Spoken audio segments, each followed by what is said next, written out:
ਬੂਥੀ ਢੋਏ ਮੋਏ ਮੋਏ ਮੋਏ ਮੋਏ ਮੋਏ ਮੋਏ ਮੋਏ ਮੋਏ। ਲਾਈਕ ਸ਼ੇਅਰ ਤੁਸੀਂ ਕਰ ਦਿੰਦੇ ਪਰ ਫੋਲੋ ਕਿਉਂ ਨਾ ਹੋਏ? ਦੱਸੋ ਫੋਲੋ ਕਿਉਂ ਨਾ ਹੋਏ? ਦੱਸੋ। ਮੋਏ ਮੋਏ ਮੋਏ ਮੋਏ ਮੋਏ ਮੋਏ ਮੋਏ ਮੋਏ।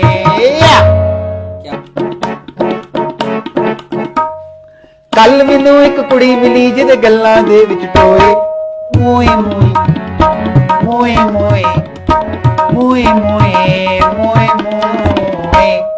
ਐਨੀ ਮੁਸ਼ਕਲ ਮਾਰਦੀ ਸੀ ਉਹਦੇ ਨਾਲ ਨਾ ਕੋਈ ਖਲੋਏ ਮੋਏ ਮੋਏ ਮੋਏ ਮੋਏ ਮੋਏ ਮੋਏ ਮੋਏ ਮੋਏ। ਐਨਾ ਕਾਹਦਾ ਆਲਸ ਬੰਦਾ ਕਦੀ ਤਾਂ ਬੂਥੀ ਢੋਏ ਮੋਏ ਮੋਏ ਮੋਏ ਮੋਏ